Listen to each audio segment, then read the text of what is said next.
morning. My name is Brennan Seltzer, and I am beyond ecstatic to introduce Rian Tyler. If you don't already know, Rian is, above all else, an amazing dancer at Collage. And if you haven't seen her on stage, you're definitely missing out.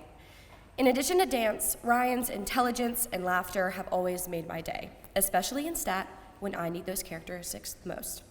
Not to waste any more of your time, I give you the pretty in pink, Rian Elizabeth Tyler.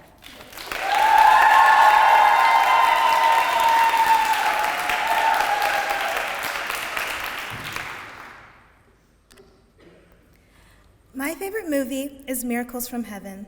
I watched it first when I was 10 years old, and it inspired me to look for the small moments in life.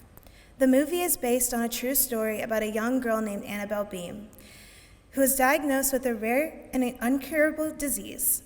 Anna Beam continues on with her daily life, learning to deal with the pain, until one day she is playing outside with her sisters and the unthinkable happens. She falls 30 feet down, headfirst, a tree trunk. When she is rescued, the doctors find that she has been miraculously cured from this disease and is unscathed from the fall. When she returns to her family, Anna shares with them that while stuck in the tree, she experienced heaven and was healed by God. This story follows the family's journey with their faith as the girl's mother later encourages people to find the everyday miracles of God. I love this movie because despite the struggles that Anna Beam and her family go through, they always find ways to make their life a little joyful. For as long as I can remember, dance has brought me joy.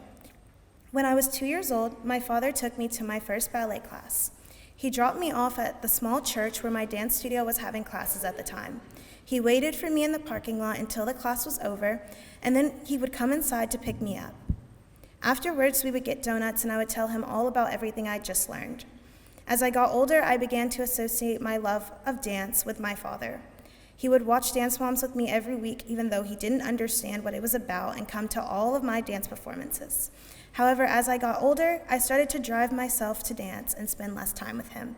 We no longer had our talks in the car, and due to late rehearsals, we stopped eating dinner together every night. But until last year, I never thought the day would come when my dad was not there for me.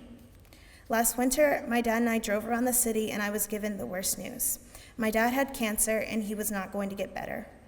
My dad told me that he would probably die before the end of my junior year. And I was assured that I would be fine without him and I shouldn't worry, but of course all I could do was worry. I knew that there was no way I would be okay without him, and just like the Beam family from Miracles from Heaven, I was faced with the reality that my life was going to change forever. I was running on a limited timeline and was counting down the days until he would be gone. January 23rd, 2023. For most people, it was a typical day, but for me, it was different.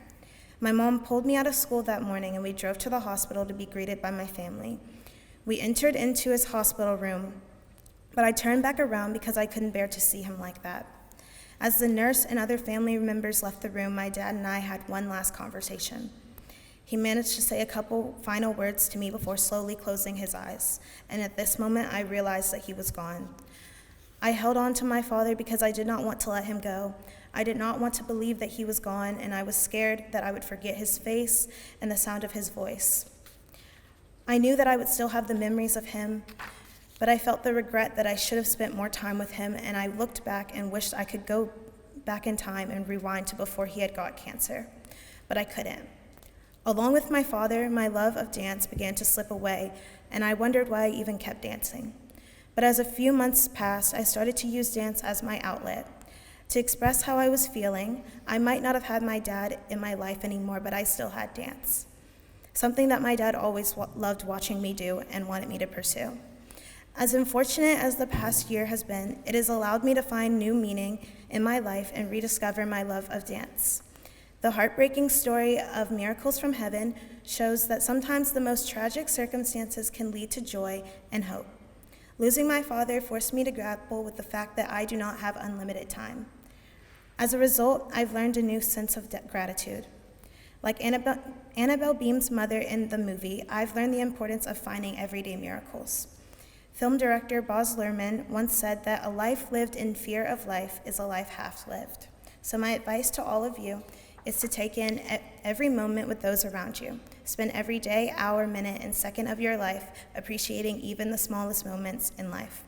I encourage you all not to live life in fear, but instead try your best to live in the present moment and enjoy the time you have with those around you. Thank you.